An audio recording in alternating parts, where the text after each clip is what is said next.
Radhe Radhe guys, welcome back to my channel Radhe Krishna Varsha Jaiswal. तो आप सभी कैसे हो? कान्हा जी की कृपा से आप सभी ठीक होंगे। तो ज्येष्ठ मास के शुक्ल पक्ष में निर्जला एकादशी होती है, जिसे हम भीमसेन एकादशी भी कहते हैं। तो आज गाइस हम लोग इस व्रत की कथा सुनेंगे। तो यह बहुत ही पुण्य फलदायी एकादशी है। तो आप लोग इसका व्रत जरूर से करें। अगर निर्जला न भी कर पाएँ तो फलाहार जरूर से करें। इसके लिए मैं किस प्रकार से इस व्रत को करना है और ये व्रत कब है, इसके लिए मैं अलग से आप लोगों के लिए ब्लॉग्स लेके आऊँगी। फिलहाल मैं आप लोगों को इसमें कथा सुनाऊँगी।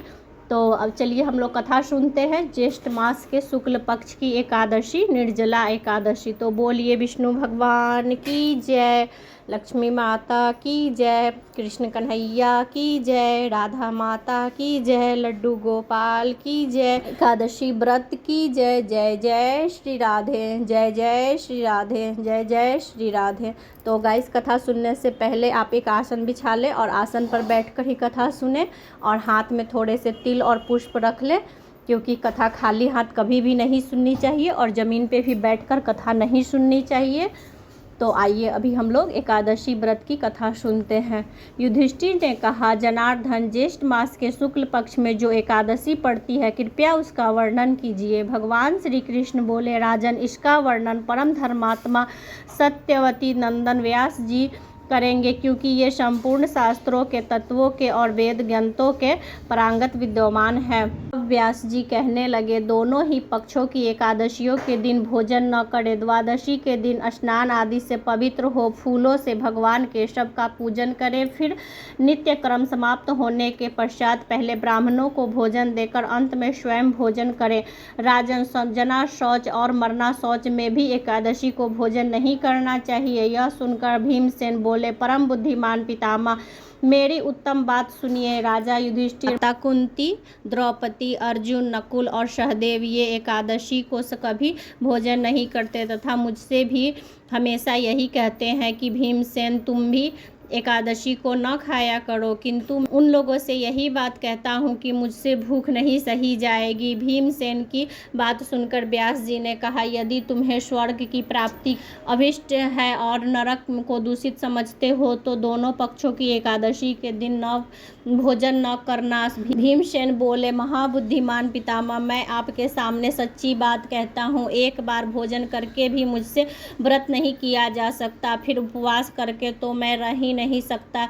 मैं कैसे रह सकता हूँ? मेरे उदर में विक्र नाम की अग्नि सदा प्रज्वलित रहती है, अतः जब भी मैं बहुत अधिक खाता हूँ तभी यह शांत होती है। इसलिए महामुनि, मैं वर्ष भर में केवल एक ही उपवास कर सकता हूँ, जिससे स्वर्ग की प्राप्ति सुलभ हो तथा जिसके करने से मैं कल्याण का भागी हो सकूँ। ऐसा कोई एक व्रत निश्चय करके बताइए, मैं उसका यथोचित रूप से पालन करूँगा। व्यास जी ने कहा, भीम, ज्येष्ठ मास में सूर्य वृष राशि में हो या मिथुन राशि पर शुक्ल पक्ष में जो एकादशी होती है, उसका प्रयत्न पूर्वक निर्जला व्रत करो। केवल कुल्ला या आचमन करने के लिए ही जल मुख में डाल सकते हो, उसको छोड़कर किसी भी प्रकार का जल विद्वान पुरुष मुख में न डाले, अन्यथा व्रत भंग हो जाता है। एकादशी को सूर्योदय से लेकर दूसरे दिन सूर्योदय तक मनुष्य जल का त्याग करे तो यह व्रत पूर्ण होता है। तदंतर द्वादशी को प्रातः काल स्नान करके ब्राह्मणों को विधि पूर्वक जल और स्वर्ण का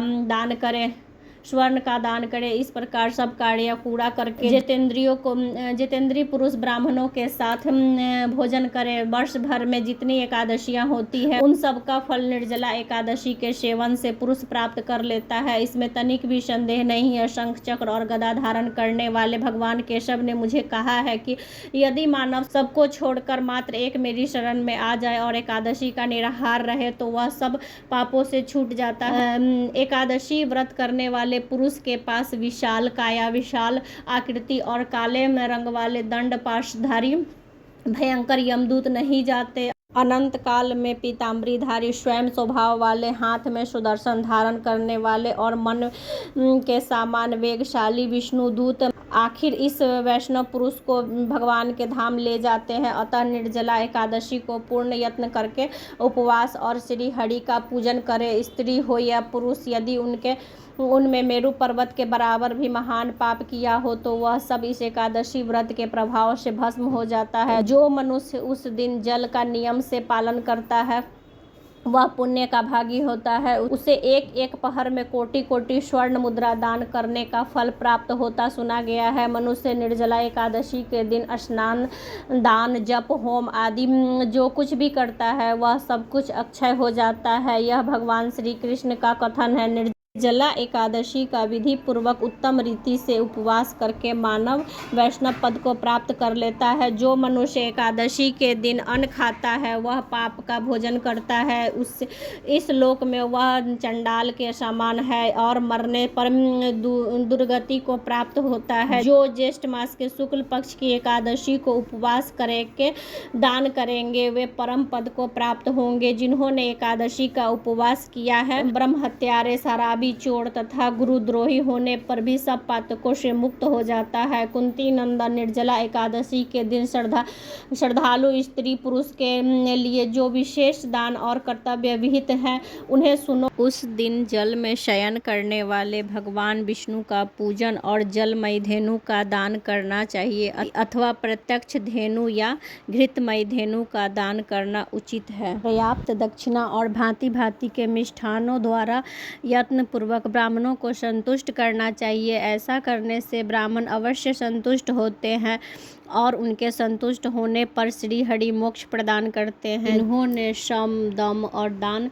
से प्रवृत्त हो श्री हरि का पूजन और रात्रि में जागरण करते हुए इस निर्जला एकादशी का व्रत किया है। उन्होंने अपने साथ ही बीती हुई 100 पीढ़ियों को और आने वाली 100 पीढ़ियों को भगवान वासुदेव के परम धाम पहुंचा दिया है। निर्जला एकादशी के दिन अन्न, वस्त्र, गौ, जल, शैया, सुंदर आसन, कमंडल तथा छाता दान करने चाहिए। जो श्रेष्ठ तथा सुपात्र ब्राह्मणों को जूता दान करता है वह सोने के विमान पर बैठकर स्वर्ग लोक में प्रतिष्ठित होता है। जो इस एकादशी की महिमा को भक्ति पूर्वक सुनता है अथवा उसका वर्णन करता है वह स्वर्ग लोक में जाता है। चतुर्दशी युक्त अमावस्या को सूर्य ग्रहण के समय श्राद्ध करके मनुष्य जिस फल को प्राप्त करता है वही फल इसके श्रवण से भी प्राप्त होता है। पहले दांत धावन करके यह नियम लेना चाहिए कि मैं भगवान केशव की प्रसन्नता के लिए एकादशी का निराहार रहकर आचमन के सिवा दूसरा कोई भी जल का त्याग करूंगा। द्वादशी को देवेश्वर भगवान विष्णु का पूजन करना चाहिए। गंध, धूप, पुष्प और सुंदर वस्त्र से विधि पूर्वक पूजन करके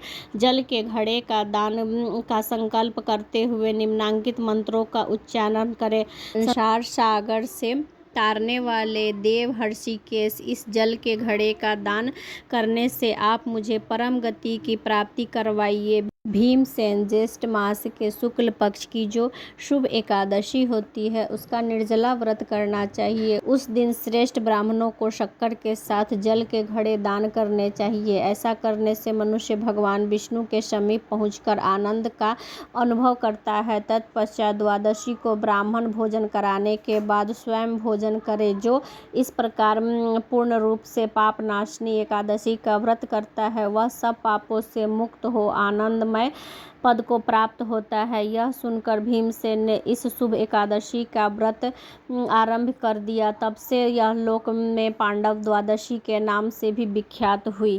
बोलिए विष्णु भगवान की जय, लक्ष्मी माता की जय, कृष्ण कन्हैया की जय, राधा माता की जय, लड्डू गोपाल की जय, एकादशी व्रत की जय। जय जय श्री राधे, जय जय श्री राधे, जय जय श्री राधे। ज्येष्ठ मास के शुक्ल पक्ष की एकादशी बहुत ही पुण्य फल देने वाली है और जो साल भर व्रत नहीं कर सकते हैं वो एक इस एकादशी का नियम पूर्वक अगर व्रत का पालन कर ले तो वो सारे एकादशी का फल एक ही व्रत से प्राप्त कर सकते हैं। तो आप सभी भी इस व्रत को नियम पूर्वक करें और कथा को ज़रूर से सुने और ज़्यादा से ज़्यादा शेयर करें और पुण्य के भागी बने। गाइस आप लोग व्रत करें या ना करें लेकिन कथा हमें ज़रूर से सुननी चाहिए एकादशी के दिन। तो आप लोग भी कथा ज़रूर से सुनिए। और गाइस वीडियो अगर थोड़ी सी भी अच्छी लगी हो तो like, share and subscribe. Radhe Radhe, Radhe Radhe, Radhe Radhe.